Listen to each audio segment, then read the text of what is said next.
Assalamualaikum warahmatullahi wabarakatuh. Selamat datang di channel Sunyi Memanggil, tempat di mana kisah-kisah yang terkubur kembali bangkit dalam kegelapan malam. Sebelum cerita dimulai, pastikan kalian sudah menekan tombol like, tulis komentar kalian di bawah tentang kejadian paling menyeramkan yang pernah kalian alami. Dan jangan lupa subscribe channel Sunyi Memanggil, agar kalian tidak ketinggalan cerita-cerita horor yang akan terus memanggil kalian setiap malam. Karena malam ini, sunyi, tidak lagi sepi. Bayangkan, seorang bos toko baju yang omsetnya miliaran ternyata menukar nyawa ibunya sendiri demi kekayaan. Namun anehnya, di akhir hidupnya, justru ibunya yang datang menjemputnya dari kematian. Apa sebenarnya perjanjian terlarang yang ia buat, dan mengapa sungai desa menjadi saksi kutukan itu? Malam itu hujan turun seperti tirai hitam yang menutup langit kota kecil tempat toko pakaian milik Arman berdiri. Lampu neon bertuliskan Sentosa Fashion menyala lebih terang dari biasanya, seolah menantang gelap yang mengelilinginya. Di balik etalase kaca, deretan baju baru tergantung rapi, berkilau seperti kulit ular yang baru berganti. Tak ada yang menyangka, setahun lalu toko itu hampir bangkrut. Rak kosong, debu menempel di manekin, dan suara langkah kaki pelanggan menjadi barang langka. Arman pernah duduk sendirian di lantai toko, menatap buku catatan utang seperti menatap lubang tanpa dasar. Hidupnya kala itu mirip perahu bocor di tengah laut. Mengayuh sekuat apapun, air tetap masuk. Ibunya, Bu Ratna, adalah satu-satunya orang yang masih percaya padanya. Perempuan tua itu tiap hari menyapu toko, menyiapkan teh hangat, lalu berdoa sambil memandangi foto almarhum suaminya. Rezeki itu bukan soal cepat atau lambat, Man, tapi soal jalan yang bersih, katanya suatu hari. Namun Arman tidak lagi sabar menunggu jalan yang bersih. Ia bertemu seseorang di pasar malam, lelaki berjubah gelap yang berbicara seperti suara dari sumur. Lelaki itu tahu semua tentang kegagalan Arman tanpa pernah diperkenalkan. Kalau mau kaya, kalau harus memberi yang paling berharga, ucapnya. Kalimat itu menancap di kepala Arman seperti paku karat. Sejak malam ritual itu, segalanya berubah. Pelanggan datang tanpa henti, kardus kiriman pakaian terus berdatangan. Uang mengalir seperti sungai setelah benduan jebol. Nama Sentosa Fashion muncul di mana-mana. Orang-orang memanggil Arman dengan sebutan bos besar, bukan lagi penjual baju keliling. Tetapi Bu Ratna jatuh sakit. Tubuhnya melemah secara tiba-tiba. Matanya cekung, suaranya menjadi seperti angin lewat celah jendela.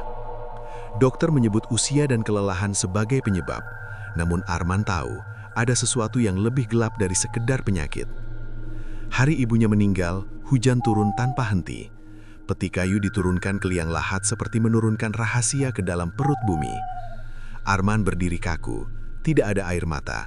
Dadanya kosong, seperti rumah yang ditinggal penghuninya. Sejak pemakaman itu, toko semakin ramai. Namun sesuatu mulai terasa ganjil. Setiap malam, Arman mendengar suara kursi digeser dari arah kasir. Padahal ia mengunci toko rapat-rapat.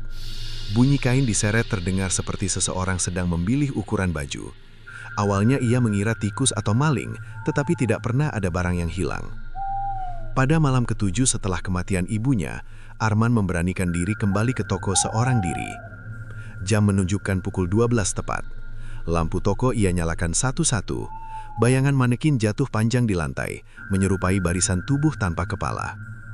Saat ia berjalan ke meja kasir, hawa dingin menyentuh tengkuknya. Di kursi tempat biasanya Bu Ratna duduk, ada sosok perempuan tua memakai kebaya lusuh. Rambutnya disanggul seperti saat masih hidup, tangannya terlipat di pangkuan. Wajahnya pucat, matanya kosong seperti jendela rumah terbengkalai. "Ibu," suara Arman pecah seperti kaca dilempar batu. Sosok itu tidak menjawab, ia hanya menoleh perlahan. Senyumnya retak, seperti lukisan yang terlalu lama terkena hujan. Arman mundur, lututnya lemas. Nafasnya tercekik bau tanah basah. Sosok itu berdiri dan berjalan menuju rak baju. Jarinya menyentuh kain-kain mahal yang baru datang siang tadi. Setiap sentuhan meninggalkan bercak dekap seperti bekas lumpur. Ini hasilmu, Man. Harga yang kau bayar belum lunas. Sekejap kemudian, sosok itu menghilang. Kursi kembali kosong, toko kembali sunyi. Arman terduduk di lantai. Keringat mengalir seperti air hujan di kaca jendela. Ia sadar, kesuksesan yang ia nikmati bukan hadiah, melainkan utang. Dan penagihnya mulai datang. Keesokan paginya, seorang karyawan menemukan jejak kaki berlumpur di dalam toko. Tidak ada hujan malam itu. Hari demi hari, gangguan semakin sering. Manekin berpindah posisi sendiri. Kain-kain mahal berbau anyir. Pelanggan mengeluh melihat perempuan tua berdiri di sudut toko sambil menangis. Arman mencoba menyangkal. Ia menyumbang ke masjid, membantu tetangga, menutup rasa bersalah dengan kebaikan palsu. Namun setiap malam, bayangan ibunya selalu kembali, duduk di kursi kasir seperti penjaga neraka yang sabar. Dalam benaknya terngiang ucapan lelaki berjubah gelap, yang paling berharga. Kini Arman mengerti, yang ditumbalkan bukan hanya tubuh ibunya, melainkan jiwanya. Dan setiap lembar uang yang ia pegang adalah potongan penderitaan perempuan yang melahirkannya. Bab pertama hidupnya sebagai orang kaya ternyata hanya pintu menuju lorong panjang yang berbau kematian. Seperti pakaian indah yang digantung di etalase, kesuksesannya tampak bersih dari luar. Namun di baliknya, tersembunyi benang-benang kutukan yang dijahit dengan darah seorang ibu. Dan malam itu, Arman sadar, ia tidak lagi berjual baju, ia sedang berjual dosa. Sejak malam penampakan itu, Arman tidak lagi memandang tokonya sebagai tempat usaha. Bangunan itu berubah menjadi ruang pengadilan tanpa hakim, tempat setiap dinding menyimpan tatapan tak terlihat. Ia datang lebih pagi, pulang lebih lambat, berharap kesibukan bisa menutup suara-suara aneh yang semakin sering terdengar. Namun kesibukan justru mempercepat kehancuran pikirannya. Setiap kali membuka pintu lipat, hawa dingin langsung menyentuh wajahnya meski matahari sudah tinggi. Aroma kain baru bercampur bau tanah lembab, seperti pakaian yang dikubur lalu diangkat kembali. Arman merasa seolah berdiri di antara dua dunia, satu penuh warna, satu lagi penuh penyesalan. Seorang pelanggan perempuan pernah berteriak histeris saat mencoba gaun merah. Ia mengaku melihat bayangan tua berdiri di cermin ruang ganti. Tangannya gemetar sambil menunjuk sudut ruangan kosong. Arman meminta maaf, memberi diskon, lalu menutup ruangan itu dengan alasan renovasi. Padahal ia tahu, ibunya mulai menampakkan diri pada orang lain. Malam berikutnya, Arman memutuskan tidak pulang. Ia duduk di kursi kasir, menunggu seperti orang menunggu vonis. Jam berdetak lebih keras dari biasanya. Lampu neon berkedip, menyerupai napas orang sakit. Pukul 12:01, suara kain disobek terdengar dari arah gudang. Bunyi itu pelan, namun teratur, seperti seseorang membuka bungkusan hadiah dengan kuku panjang. "Ibu," ucap Arman lirih. Dari balik rak muncul sosok yang ia kenal sejak lahir. Wajah itu sama, tetapi matanya seperti lubang sumur. Kulitnya pucat, bibirnya bergetar seakan menahan dingin abadi. "Kau ingat doaku dulu?" Suara itu mengalun, menyerupai desir angin di kuburan. "Aku minta kau hidup jujur, tapi kau memilih jalan yang menukar cahaya dengan bayangan." Arman menutup telinga, namun suara itu tetap masuk, seperti air yang mencari celah retak di batu. "Aku tidak ingin membunuhmu, Bu. Aku hanya ingin sukses," jawabnya, menangis. Sosok itu mendekat, setiap langkah meninggalkan jejak gelap di lantai. Kesuksesan tanpa hati hanya seperti baju mahal tanpa tubuh. Indah dipiantung, kosong saat dipakai. Arman terdiam. Kata-kata itu menusuk lebih dalam daripada ancaman. Keesokan hari, sebuah amplop hitam muncul di laci kasir. Tidak ada nama pengirim. Di dalamnya hanya ada potongan kain kafan dan tulisan kecil. Waktu hampir habis. Sejak saat itu kejadian aneh semakin jadi. Pengiriman barang salah alamat. Mesin kasir rusak tanpa sebab. Pelanggan mengaku mendengar tangisan dari dalam lemari pakaian. Keuntungan masih mengalir, tetapi rasa aman perlahan menguap, seperti kabut tersapu matahari. Arman mencari bantuan. Ia mendatangi seorang dukun tua di pinggir kota. Rumahnya dikelilingi pohon pisang dan bau dupa. Dukun itu menatap Arman lama, seolah membaca halaman yang tidak terlihat.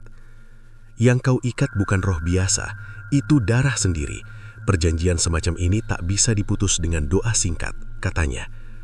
"Apa yang harus saya lakukan?" tanya Arman, suara pecah. bayar kembali dengan yang setara. Arman gemetar. Maksudnya? Dukun itu tidak menjawab langsung. Ia hanya menaruh segelas air di depan Arman. Air itu tiba-tiba beriak tanpa disentuh.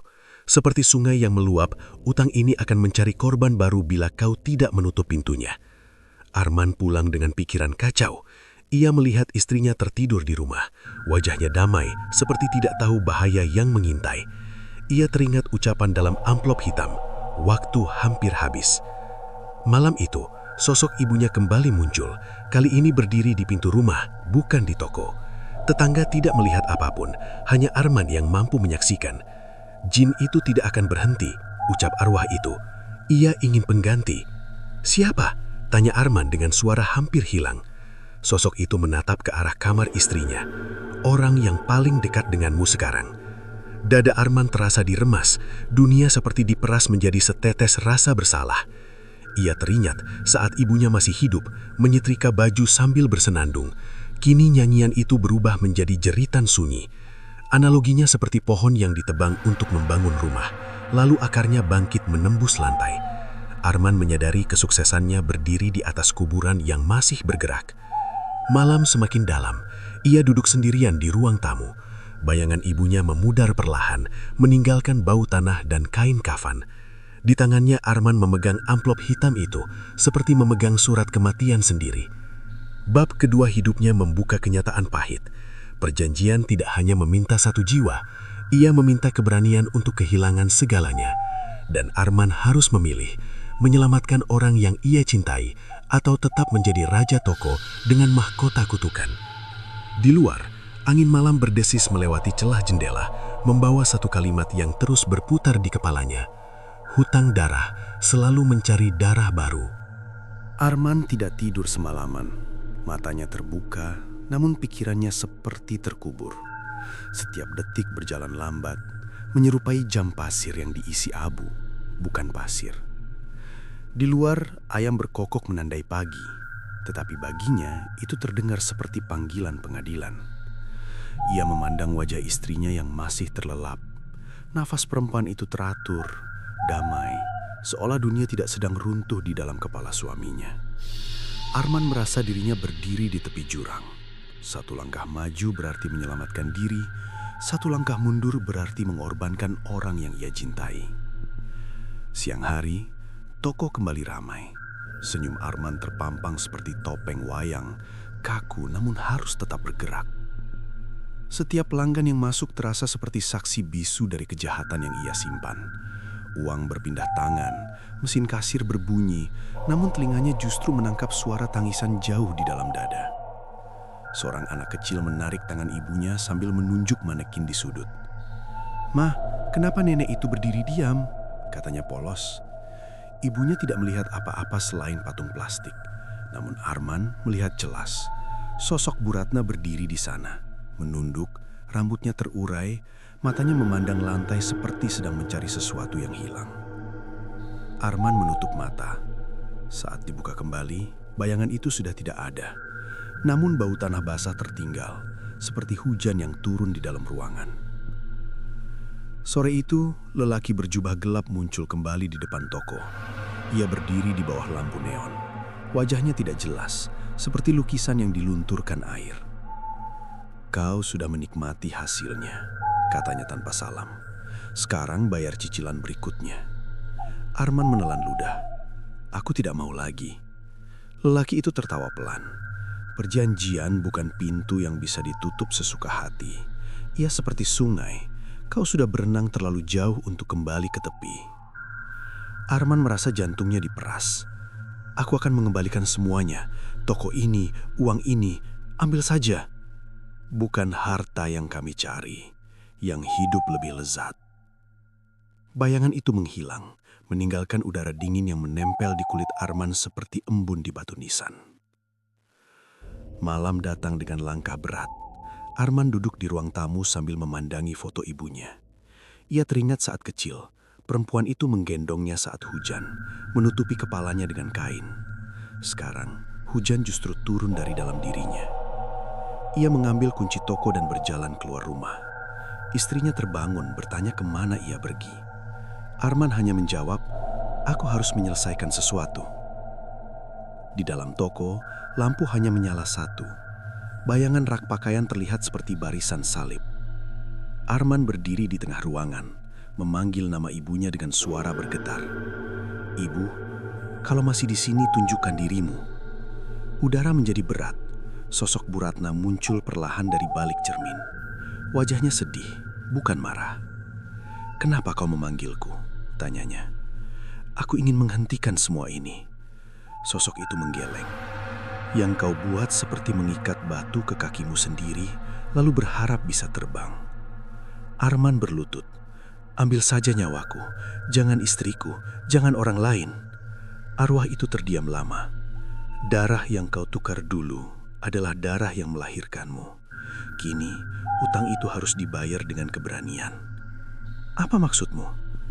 "Kau harus mengaku pada dunia, pada dirimu, dan menutup tempat ini." Arman menatap sekeliling toko yang pernah menjadi impiannya. Semua pakaian mahal itu kini terlihat seperti kulit ular yang ditinggalkan. Indah namun kosong. Namun sebelum ia sempat bergerak, suara tertawa kasar menggema dari sudut ruangan. Lelaki berjubah gelap muncul bersama bayangan hitam tinggi tanpa wajah. Pengakuan tidak cukup, perjanjian butuh korban. Bayangan itu melangkah maju, lampu pecah satu persatu. Gelap turun seperti selimut kuburan. Arman berdiri di antara dua dunia. Ibunya di satu sisi, makhluk itu di sisi lain. Ia seperti selembar kain yang ditarik dari dua ujung berbeda. "Ambil aku!" teriak Arman. Makhluk itu berhenti. "Bukan kau yang terdaftar." Tiba-tiba terdengar suara pintu dibuka. Istrinya berdiri di ambang toko. "Arman, kenapa gelap?" Arman berbalik. Wajahnya pucat seperti kain kafan. "Pergi, jangan masuk!" Namun sudah terlambat. Bayangan hitam bergerak seperti asap tertiup angin. Bu Ratna menjerit, mencoba menghalangi, tetapi tubuhnya tembus seperti kabut. Arman berlari memeluk istrinya. Tubuhnya terasa dingin seolah ia memeluk patung es. "Maafkan aku," bisiknya. Makhluk itu mendekat, suaranya seperti ribuan serangga di dalam botol. Utang dibayar. Saat bayangan itu hampir menyentuh istrinya, Arman berteriak sekuat tenaga dan melompat ke arahnya. Tubuhnya menabrak kegelapan. Lampu terakhir padam. Dalam kegelapan, ia mendengar suara ibunya menangis dan suara tawa makhluk itu bercampur seperti hujan bercampur lumpur. Ketika cahaya kembali muncul, Arman tergeletak di lantai toko, sendirian. Tidak ada bayangan, tidak ada makhluk, dan tidak ada istrinya. Di lantai hanya tersisa potongan kain kafan dan cincin kawin. Arman menjerit seperti hewan terluka. Toko yang dulu penuh warna kini berubah menjadi makam tanpa batu nisan. Kesuksesannya runtuh seperti istana pasir disapu ombak. Bab ketiga hidupnya mengajarkan satu hal. Keserakahan tidak pernah meminta izin dan penyesalan selalu datang terakhir. Di antara rak-rak baju yang sunyi, Arman duduk memeluk cincin itu. Menyadari bahwa ia telah menjadi orang terkaya dalam dosa dan orang termiskin dalam cinta. Pagi datang tanpa kabar tentang istrinya. Tidak ada polisi, tidak ada tetangga yang mendengar jeritan malam sebelumnya. Seolah peristiwa itu hanya terjadi di dalam kepalanya. Arman bangun di lantai toko dengan tubuh kaku dan tenggorokan kering. Cincin kawin masih ia genggam. Dinginnya seperti es dari dasar sumur. Ia berjalan keluar dengan langkah pincang. Kota tampak biasa. Warung buka, motor lewat, anak sekolah tertawa. Dunia tetap bergerak, sementara hidupnya terhenti seperti jam yang kehabisan baterai. Arman melapor kehilangan istrinya. Polisi mencatat, bertanya, mencari. Tidak ditemukan jejak. Kamera toko mati tepat pukul 12 malam. Tidak ada saksi, tidak ada darah. Hanya satu barang tertinggal. Potongan kain kafan yang dianggap sebagai benda aneh tanpa makna. Sejak hari itu, toko sepi. Orang-orang menghindar. Isu menyebar seperti asap. Tempat itu angker. Pemiliknya membawa sial. Rak pakaian berdebu, manekin menguning. Kesuksesan yang dulu berdiri tinggi kini ambruk seperti gedung tanpa fondasi. Arman tinggal sendirian di rumah kosong. Setiap sudut mengingatkannya pada istrinya. Gelas di meja, sandal di pintu, sisir di kamar mandi. Semua benda menjadi saksi bisu yang lebih kejam daripada suara makhluk malam itu. Pada malam ketujuh setelah kehilangan istrinya, hujan turun perlahan. Arman duduk di ruang tamu tanpa lampu. Ia tidak ingin terang. Cahaya hanya memperjelas kesalahan. Tiba-tiba terdengar langkah kaki dari dapur. "Ibu," ucapnya lirih. Yang muncul bukan Bu Ratna, bukan pula istrinya. Sosok itu adalah dirinya sendiri. Namun wajahnya hitam seperti terbakar, matanya kosong seperti lubang gua. "Kau sudah kehilangan dua, masih ingin mempertahankan harta." Suara itu berbunyi serempak dengan petir. Arman memukul tembok. "Ambil saja semuanya, aku tidak mau apa-apa lagi." Bayangan itu tertawa. "Terlambat, kau seperti pedagang yang sudah mendandatangani kwitansi. Barang sudah dikirim." Sosok tersebut menghilang. Rumah kembali sunyi. Namun di lantai muncul jejak basah seperti bekas kaki dari kuburan. Keesokan harinya, Arman mendatangi makam ibunya. Ia berlutut di tanah yang masih lembab. Angin menggerakkan daun-daun seperti bisikan. "Ibu, aku sudah membayar mahal. Tolong hentikan semua ini." Udara berubah dingin. Sosok Bu Ratna muncul di dekat nisan. Wajahnya lebih pucat dari sebelumnya. "Yang kau lakukan seperti menyalakan api, lalu berharap api itu padam sendiri," katanya. "Jin itu hidup dari penderitaan. Selama kau hidup dengan rasa bersalah, ia akan terus dekat. Apa yang harus aku lakukan?" "Bakar sumbernya." "Maksud ibu?" "Toko itu, tempat perjanjian. Tutup dengan ikhlas. Jangan ambil 1 rupiah pun darinya." Arman terdiam. Toko itu satu-satunya yang tersisa. Namun ia sadar tempat itu bukan lagi miliknya, melainkan altar kesalahan. Malam itu juga, ia kembali ke toko membawa bensin. Langit gelap, angin kencang seperti mengerti niatnya. Ia menyiram lantai, rak, dinding. Bau menyengat seperti luka yang dibuka ulang. Saat korek dinyalakan, suara tawa bergema dari sudut ruangan. Api tidak menghapus perjanjian, ia hanya mengubah bentuknya. Arman melempar korek. Api menjalar cepat, memakan kain-kain mahal. Warna-warni berubah menjadi hitam. Panas naik seperti nafas neraka. Di tengah kobaran, sosok ibunya berdiri. Tangannya terangkat seolah memberkati. "Lanjutkan, jangan ragu." Namun dari api muncul bayangan istrinya. Wajahnya pucat, matanya penuh air. "Kenapa kau tidak memilih aku dulu?" katanya. Arman berteriak dan berlari masuk kobaran. Tubuhnya terbakar sebagian. Ia memeluk bayangan itu, namun yang ia pegang hanya asap. Api membesar, toko runtuh. Orang-orang berdatangan, pemadam datang terlambat. Sentosa fashion berubah menjadi arang.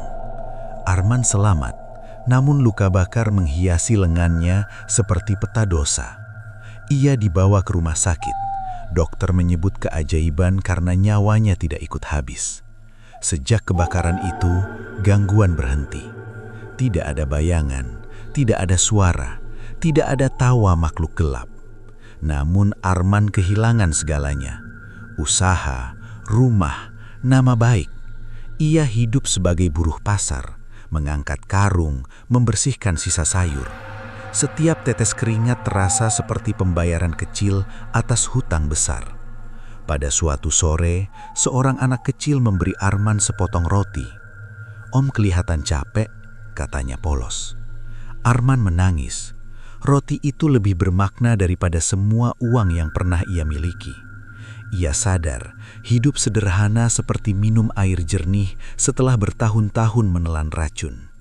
Pada malam sunyi, ia bermimpi bertemu ibunya dan istrinya berdiri di tepi sungai terang. Mereka tidak marah, mereka hanya tersenyum. "Jalanmu sekarang berat, tapi bersih," kata Bu Ratna. Arman terbangun dengan dada lega. Untuk pertama kalinya sejak lama, ia tidur tanpa rasa takut. Bab keempat hidupnya menutup satu pintu gelap dan membuka lorong panjang yang sunyi. Ia tidak lagi menjadi bos baju. Ia menjadi manusia yang belajar berjalan tanpa bayangan. Seperti kain putih yang dicuci berkali-kali, hidupnya tidak kembali baru, tetapi mulai bebas dari noda. Waktu berjalan seperti sungai yang kehilangan arus derasnya. Setelah kebakaran toko, Arman hidup dengan nama yang tidak lagi dikenal. Rambutnya mulai memutih, kulitnya mengeras oleh matahari, dan tubuhnya dipenuhi bekas luka seperti peta kesalahan yang tidak bisa dihapus. Setiap pagi, ia mendorong gerobak kecil berisi sapu dan karung bekas. Ia membersihkan pasar, mengangkat sampah, menata peti kosong. Tidak ada yang tahu bahwa lelaki lusuh itu pernah menjadi penguasa pakaian mahal. Hidupnya kini seperti kain polos tanpa motif. Sederhana, namun tidak lagi menyimpan noda darah. Namun, ketenangan itu hanya berlangsung beberapa bulan. Suatu sore, saat Arman sedang menyapu lorong ikan, ia melihat bayangan panjang di genangan air. Bayangan itu bukan miliknya. Bentuknya tinggi, kepalanya runcing, dan gerakannya tidak mengikuti langkahnya. Arman berhenti. Bayangan itu juga berhenti. Jantungnya berdetak seperti palu memukul peti mati. Ia mengangkat kepala. Di ujung lorong pasar, berdiri seorang lelaki berjubah gelap. Wajahnya samar seperti tertutup kabut tipis. "Kau pikir api mengakhiri segalanya?" Suara itu meluncur seperti ular di rumput. "Kau hanya mengganti penjara. Jin tidak kehilangan milikannya." Arman mundur beberapa langkah. "Aku sudah membakar semuanya. Tidak ada lagi perjanjian." Lelaki itu tersenyum tanpa bibir. "Perjanjian tertulis di jiwamu, seperti tinta di kulit, bukan di kertas." Sejak hari itu, mimpi buruk kembali datang. Arman sering terbangun dengan bau asap meski tidak ada api.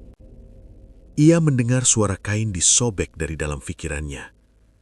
Kadang, ia melihat istrinya berdiri di sudut kamar kontrakan. Wajahnya basah oleh air mata.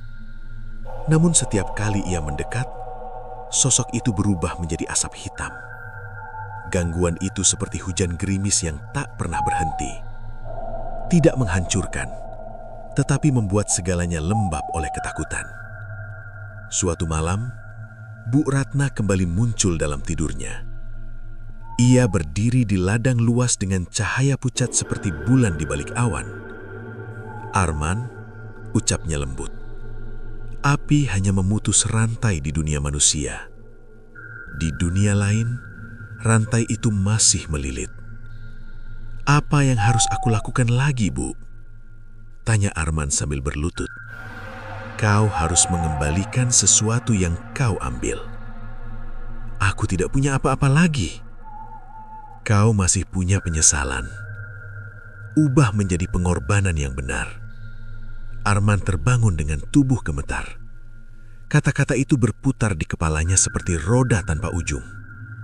Keesokan hari, seorang pedagang tua di pasar berkata kepadanya, "Di Gunung Utara ada orang yang bisa melihat hutang gaib." Arman mengikuti petunjuk itu. Ia berjalan jam-jam, melewati sawah, sungai kecil, dan hutan pinus. Rumah orang tersebut berdiri sendiri di tepi jurang, beratap ijuk, dikelilingi patung kayu yang matanya dilubangi. Orang tua itu menatap Arman tanpa bertanya. "Kau membawa bau kematian," katanya. Arman menceritakan semuanya. Dari awal pesugihan sampai hilangnya istri dan kebakaran toko. "Jin itu tidak ingin hartamu," ujar orang tua tersebut. Ia ingin memastikan kau hidup dengan rasa bersalah sampai mati. Itu makanannya. Bagaimana cara menghentikannya? Kau harus menebus dengan sesuatu yang lahir dari keikhlasan, bukan ketakutan. Apa itu? Menjadi saksi hidup. Ceritakan kesalahanmu pada siapapun yang mau mendengar.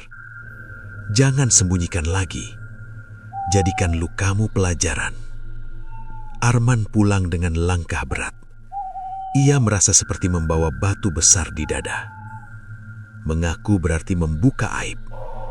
Namun diam berarti memberi ruang bagi makhluk itu untuk terus menempel. Malam itu, di balai desa, ia berdiri di depan orang-orang yang dulu mengenalnya sebagai bos besar. Tubuhnya gemetar, suaranya patah-patah. Aku kaya karena jalan salah. Aku menukar ibuku dengan uang. Istriku hilang karena perjanjian itu.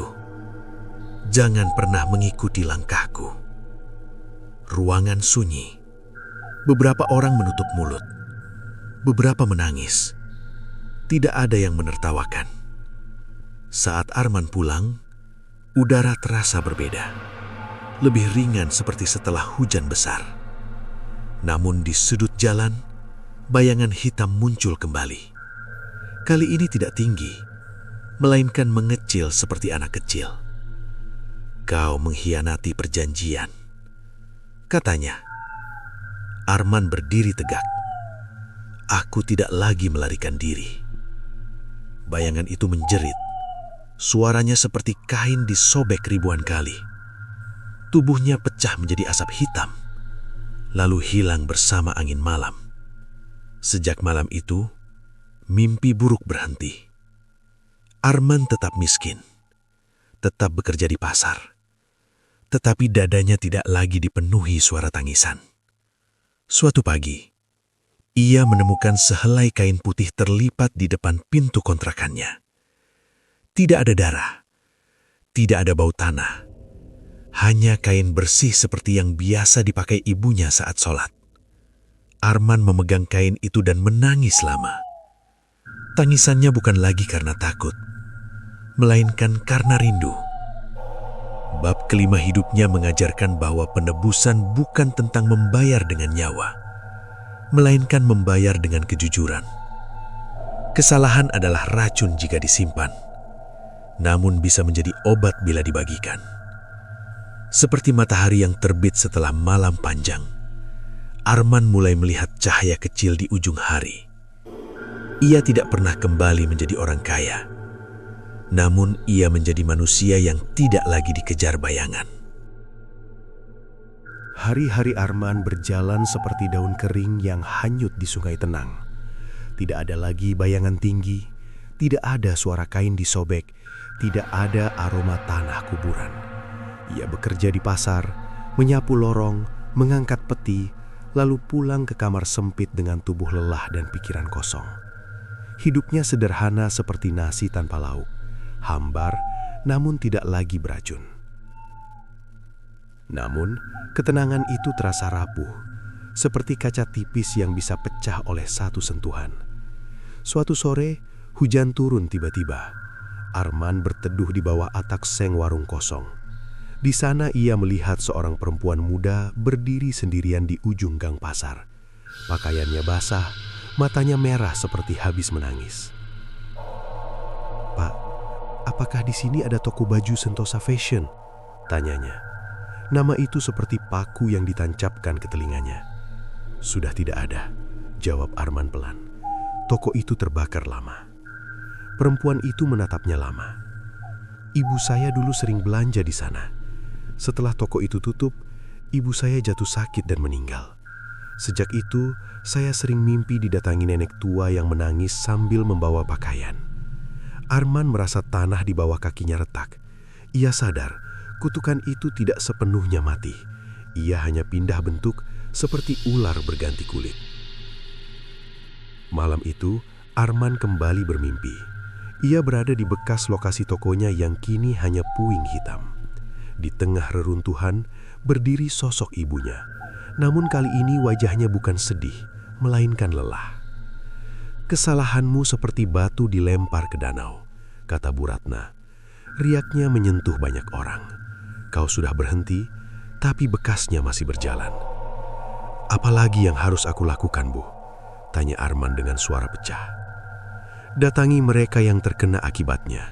Jangan sembunyi, jangan menunggu. Jika kau ingin bebas sepenuhnya, jadilah jembatan penyesalan. Arman terbangun dengan dada sesak. Kata-kata itu seperti lonceng di kepalanya. Keesokan hari, ia mulai mendatangi rumah-rumah lama pelanggannya. Ia tidak membawa uang, hanya membawa cerita. Ia meminta maaf pada keluarga yang kehilangan anggota karena sakit misterius setelah sering membeli pakaian dari tokonya. Ada yang marah, ada yang mengusir, ada pula yang menangis dan memeluknya. Setiap penolakan terasa seperti cambukan, namun Arman tidak berhenti. Ia berjalan dari kampung ke kampung, seperti pengemis yang membawa dosa, bukan mangkuk. Suatu malam saat ia pulang dengan tubuh gemetar, kamar kontrakannya gelap, lampu mati, angin masuk lewat jendela terbuka. Di sudut ruangan, duduk sosok kecil berwarna hitam. Tidak tinggi, tidak menakutkan seperti dulu. Bentuknya seperti anak kurus dengan mata kosong. "Kau membuatku lapar," katanya dengan suara tipis. Arman tidak lari, ia duduk di lantai. "Aku tidak punya apa-apa lagi untuk kau makan. Rasa bersalahmu dulu manis, sekarang pahit. Aku ingin yang lama. Yang lama sudah membunuh ibuku, mengambil istriku, menghancurkan hidupku. Makhluk itu tertawa kecil, dan kau masih hidup." Arman memejamkan mata. "Jika kau ingin sesuatu, ambil aku, jangan orang lain." Makhluk itu mendekat. Udara di ruangan menjadi dingin. Namun saat hampir menyentuh Arman, terdengar suara langkah kaki di luar. Seorang anak kecil mengetuk pintu. "Om, ini roti dari ibu," katanya polos, sambil menyodorkan bungkus kertas. Makhluk hitam itu menjerit seperti asap terkena angin. Tubuhnya menguap, lalu lenyap bersama bau hangus. Anak kecil itu tidak melihat apa-apa. Ia hanya tersenyum dan pergi. Arman terpaku. Ia sadar, ketulusan sederhana lebih kuat daripada perjanjian gelap. Seperti lilin kecil di ruang gelap, cahaya tidak perlu besar untuk mengusir bayangan. Sejak malam itu, Arman berubah arah. Ia tidak hanya meminta maaf, tetapi membantu. Ia menjaga anak yatim, membersihkan makam, mengantar orang sakit ke puskesmas. Setiap perbuatan baik seperti menambal lubang yang dulu ia gali sendiri. Suatu sore di tepi sungai, Arman melihat pantulan wajah istrinya di air. Tidak menangis, tidak pucat. Wajah itu tersenyum. "Terima kasih karena tidak lari." Suara itu terdengar seperti bisikan daun. Arman menunduk dan menangis. Air sungai mengalir membawa bayangan itu pergi, seperti mengantar pesan ke tempat yang jauh. Beberapa minggu kemudian, orang-orang desa mulai memanggil Arman dengan nama baru, Pak Man, bukan lagi bos baju. Ia dikenal sebagai orang yang mau mendengar dan mau membantu tanpa pamrih. Namun di dalam dirinya, luka tidak pernah benar-benar sembuh. Luka hanya berubah menjadi bekas yang mengingatkan. Suatu malam terakhir, Bu Ratna kembali muncul dalam mimpi. Ia berdiri di halaman rumah tua, memakai kebaya putih bersih. "Anakku," katanya lembut, "jalanmu sekarang seperti tanah setelah hujan. Masih becek, tapi bisa ditanami. Aku masih takut, Bu. Takut itu tanda kau hidup. Jangan hapus, jadikan penunjuk arah." Arman terbangun dengan rasa damai yang belum pernah ia rasakan sebelumnya. Bab ke-6 hidupnya mengajarkan bahwa kutukan tidak selalu hilang dengan api atau doa keras. Kadang ia pergi perlahan, dikikis oleh perbuatan kecil yang jujur. Seperti batu yang terus digosok air sungai, dosa Arman tidak lenyap seketika, namun bentuknya berubah. Dari beban menjadi pelajaran, dari kegelapan menjadi cahaya redup. Ia tidak kembali menemukan istrinya, ia tidak bisa menghidupkan ibunya. Namun ia menemukan satu hal yang lebih berat dari uang dan lebih langka dari kesuksesan. Kesempatan untuk tidak mengulangi kesalahan. Dan selama ia masih bernafas, Arman tahu, hidupnya bukan lagi tentang melarikan diri dari bayangan, melainkan berjalan di depan cahaya, meski perlahan dan tertatih. Musim kemarau datang tanpa hujan, namun panasnya seperti membawa ingatan lama. Arman kini dikenal sebagai Pak Man, lelaki yang membantu siapa saja tanpa banyak bicara. Setiap pagi ia membersihkan musola, siang mengantar obat untuk warga sakit, malam duduk di teras kontrakan sambil menatap langit. Hidupnya seperti jalan tanah setelah banjir, tidak rata tetapi bisa dilewati. Namun pada suatu petang, angin berubah arah. Seekor burung hitam jatuh mati di depan rumahnya tanpa suara. Tubuhnya kaku, matanya terbuka, seolah terkejut oleh sesuatu yang tidak terlihat. Arman menguburnya di belakang rumah. Saat tanah menutup bulu terakhir, dadanya terasa sesak, seperti ada pintu lama yang kembali diketuk. Malam itu, mimpi datang seperti tamu tanpa undangan. Ia berdiri di tengah pasar yang kosong. Tidak ada pedagang, tidak ada pembeli. Hanya kain-kain bergantung di udara, melayang seperti bendera perang. Dari kejauhan, terdengar suara gesekan, mirip gunting memotong kain tanpa henti. "Pak Man," suara memanggilnya dengan nada yang ia kenal sejak lama. Lelaki berjubah gelap muncul di antara tiang-tiang pasar. Wajahnya masih kabur, tetapi senyumnya jelas seperti goresan pisau di kegelapan. "Kau sudah terlalu lama berpura-pura menjadi orang baik," katanya. "Bayangan tidak suka dilupakan." Arman tidak mundur. "Aku tidak lari lagi." "Tidak lari bukan berarti bebas," jawab makhluk itu. "Luka yang kau buat masih bernafas di banyak rumah." Tiba-tiba pasar berubah menjadi deretan pintu. Setiap pintu terbuka memperlihatkan wajah orang-orang yang pernah membeli pakaian darinya. Seorang ibu yang batuk darah, seorang anak yang terbaring lemah, seorang lelaki tua yang menatap kosong. Semua memandang Arman tanpa suara. Arman terjatuh berlutut. "Aku minta maaf, aku sudah mencoba memperbaiki." Makhluk berjubah gelap menunjuk ke satu pintu terakhir. Di baliknya, terlihat sosok istrinya berdiri membelakanginya. Rambutnya panjang, bajunya putih, kakinya tidak menyentuh tanah. "Jika ingin menutup semua pintu," kata suara itu, "kau harus masuk ke ruangan paling dalam." Arman terbangun dengan keringat dingin. Dadanya naik turun seperti baru berlari jauh. Ia tahu mimpi itu bukan sekedar bunga tidur. Ada sesuatu yang masih tertinggal, seperti duri di bawah kulit. Keesokan harinya, seorang pemuda datang ke kontrakannya. Wajahnya pucat, matanya cekung. "Pak Man, saya sering melihat perempuan berdiri di jembatan sungai tiap malam. Wajahnya mirip foto istri Bapak yang pernah saya lihat di balai desa." Nama itu kembali menghantam pikirannya. Malam berikutnya, Arman berjalan ke jembatan sungai. Air mengalir pelan memantulkan bulan seperti koin perak. Di tengah jembatan, benar saja, berdiri sosok perempuan dengan rambut menutupi wajah. "Istriku," ucap Arman pelan. Sosok itu mengangkat kepala. Matanya kosong, bibirnya biru seperti malam tanpa bintang. "Aku tidak bisa pergi," katanya. "Perjanjian itu mengikatku di antara air dan darat." Arman mendekat dengan langkah berat.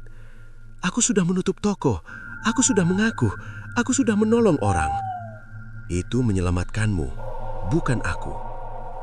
Tiba-tiba air sungai beriak. Dari bawah jembatan muncul bayangan hitam seperti asap kental. Lelaki berjubah gelap berdiri di permukaan air, seolah sungai adalah lantai. Satu jiwa masih tertinggal. Tanpa itu, lingkaran tidak tertutup. Arman berdiri di antara istrinya dan makhluk itu. Angin malam memukul tubuhnya seperti cambuk dingin. "Apa yang kau mau?" teriak Arman. Kesadaran penuh, bukan sekedar menyesal, tetapi menyerahkan dirimu sebagai saksi. "Bagaimana caranya?" "Turun ke dasar sungai, bawa semua kenanganmu, biarkan air membersihkan sisa perjanjian." Istrinya memandang Arman dengan mata berkaca-kaca. "Jika kau turun, kau mungkin tidak kembali." Arman menyonyum lemah. "Aku sudah kehilangan segalanya. Jika langkah ini mengakhiri penderitaanmu, aku rela." Ia membuka sandal, menaruhnya di pinggir jembatan. Air sungai dingin seperti menyentuh tulang. Setiap langkah ke dalam terasa seperti berjalan menuju masa lalu yang penuh dosa. Saat tubuhnya tenggelam sampai dada, bayangan hitam menjerit seperti kain terbakar. Sungai berputar, membentuk pusaran kecil. Ia merasakan nafasnya berat, namun pikirannya justru jernih, seperti kaca dicuci hujan. Ia melihat kilasan hidupnya. Ibunya menyapu toko, istrinya tertawa, uang bertumpuk, api membakar bangunan, wajah-wajah yang pernah dia sakiti. Semua berputar seperti lembar kain dipelintir. "Maafkan aku," bisiknya di dalam air. Tiba-tiba tangan hangat menyentuh bahunya. Istrinya berdiri di hadapannya, kini tidak lagi pucat. Wajahnya terang seperti pagi. "Sudah cukup," katanya. "Aku bisa pulang." Air berhenti berputar. Bayangan hitam terbelah seperti asap ditiup angin. Lelaki berjubah gelap menjerit dan larut ke dalam sungai. Arman terdorong ke permukaan. Ia terbatuk, menarik nafas panjang. Jembatan sunyi. Tidak ada sosok perempuan. Tidak ada makhluk deklap. Hanya suara air mengalir biasa. Keesokan pagi, warga menemukan Arman tergeletak di tepi sungai. Tubuhnya lemah, namun matanya terbuka. Ia dibawa pulang, diberi minum, dibalut selimut.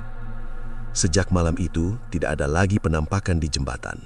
Mimpi buruk berhenti. Burung tidak jatuh mati lagi. Pasar kembali ramai tanpa bayangan aneh. Arman hidup dengan tubuh yang lebih rapuh, namun jiwanya terasa ringan. Ia berjalan seperti orang yang baru keluar dari hujan panjang. Basah, tetapi bersih. Suatu sore, ia menanam pohon kecil di dekat sungai.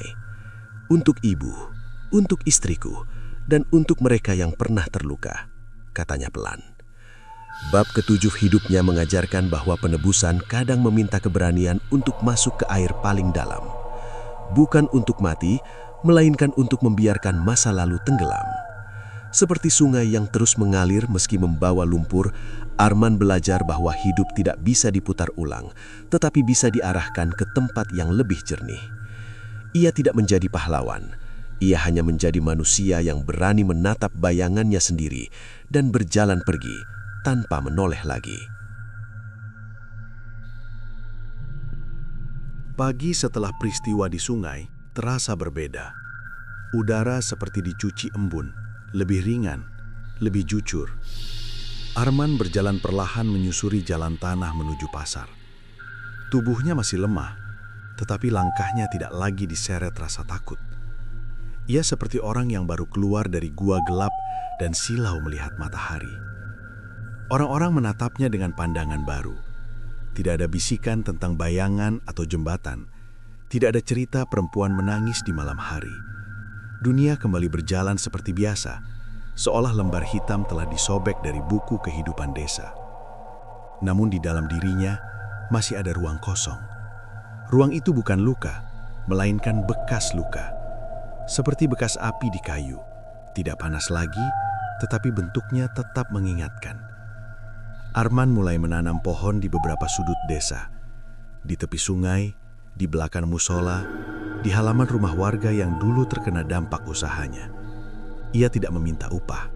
Setiap bibit ia tanam seperti menanam doa kecil ke dalam tanah. Untuk yang pernah hilang, katanya setiap kali menutup lubang dengan tanah.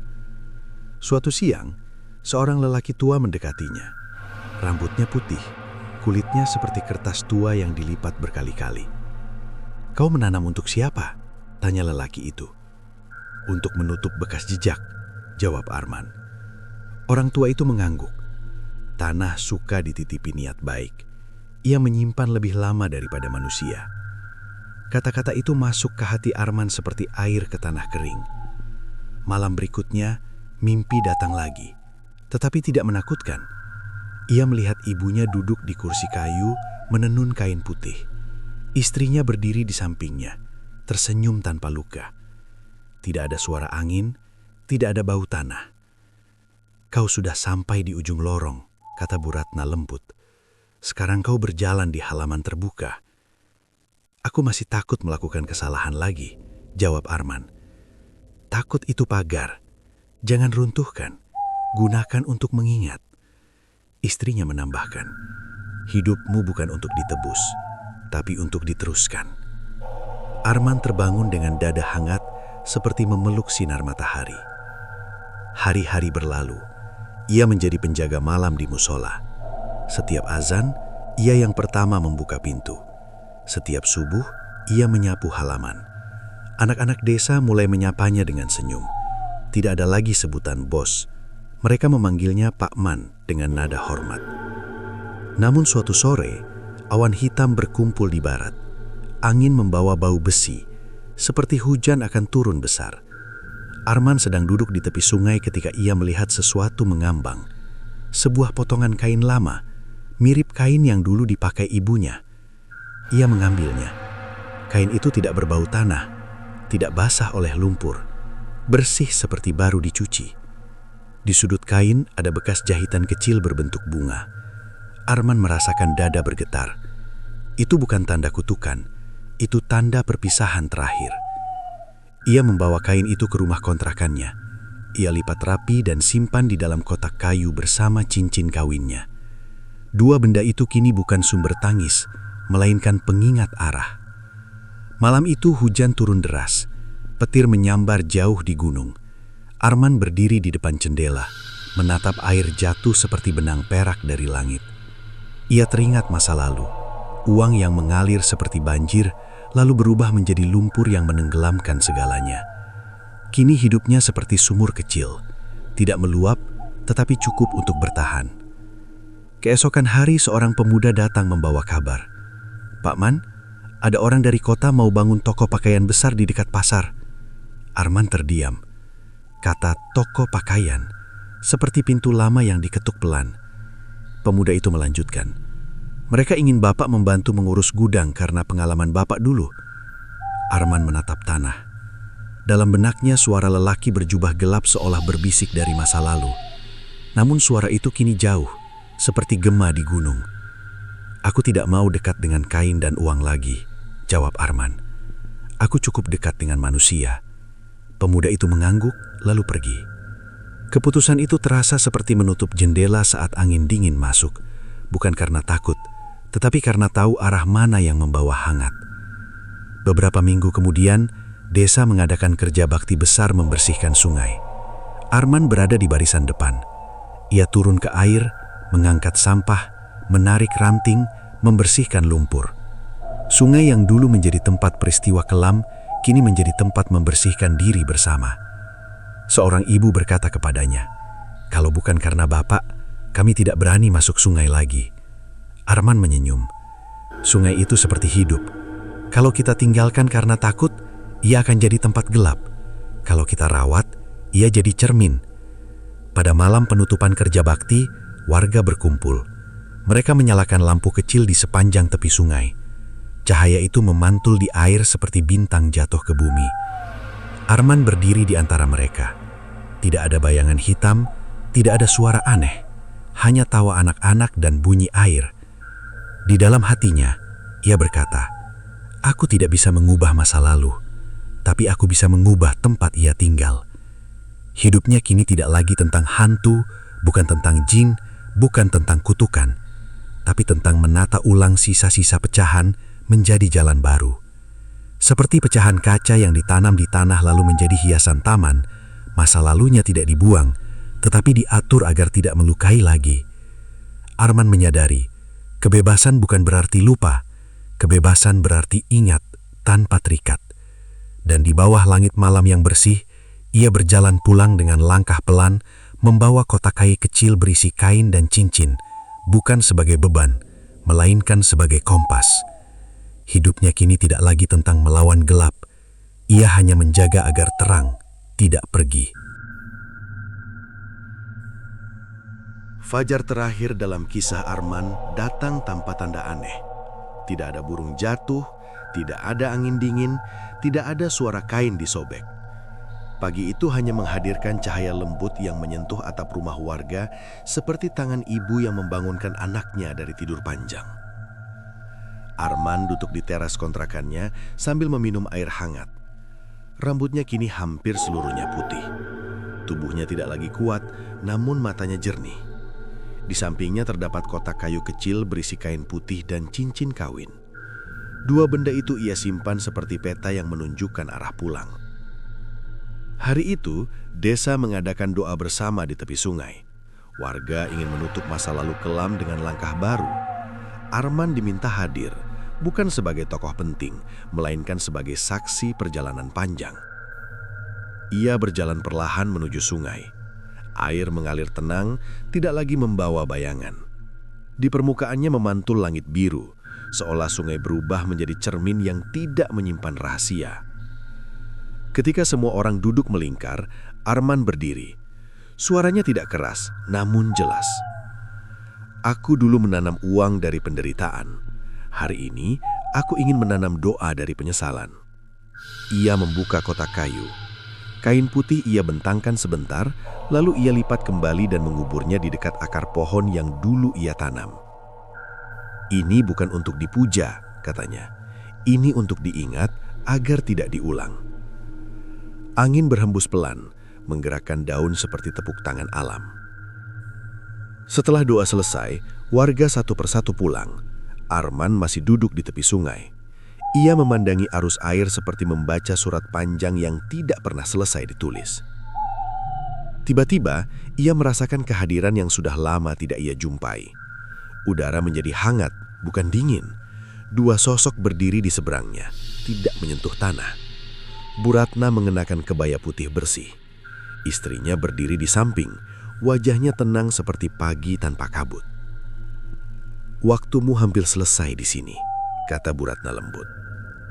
Arman tersenyum kecil. "Aku sudah siap sejak lama." Istrinya mendekat. "Kau sudah menutup semua pintu.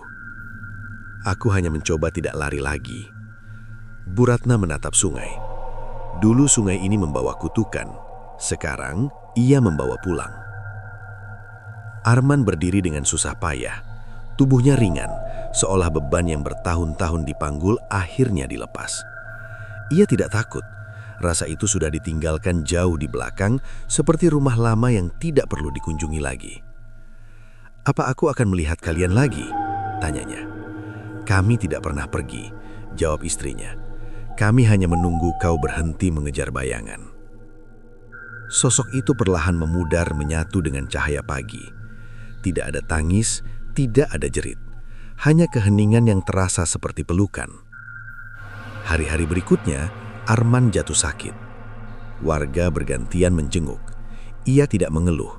Ia justru bercerita kepada anak-anak tentang kesalahan dan keberanian. Ceritanya seperti dongeng pahit yang diubah menjadi pelajaran. Suatu malam, hujan turun lembut. Arman berbaring di ranjang bambu. Ia mendengar suara sungai dari kejauhan, seperti lagu pengantar tidur. Dalam penglihatannya, ia berjalan di jalan panjang yang diterangi cahaya kuning.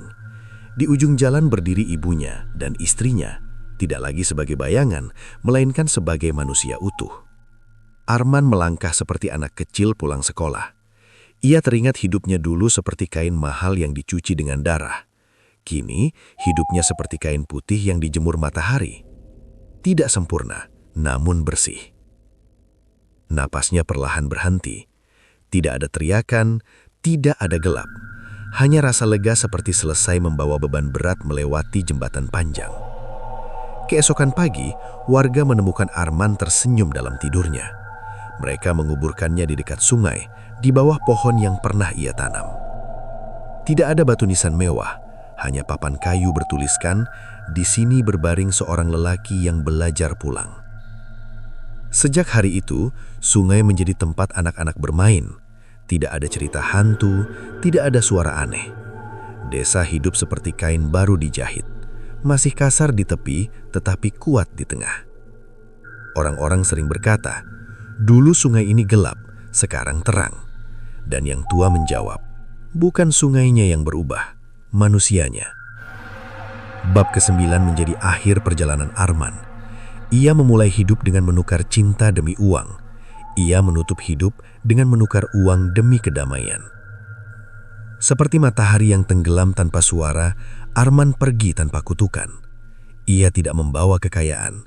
Ia membawa cerita. Cerita tentang seorang anak yang menjual ibunya pada kegelapan, lalu menghabiskan sisa hidupnya membeli kembali cahaya dengan kejujuran. Dan begitulah kisah itu selesai. Bukan dengan teriakan, melainkan dengan napas panjang yang akhirnya tenang. Karena pada akhirnya, setiap manusia akan sampai pada satu pelajaran sederhana.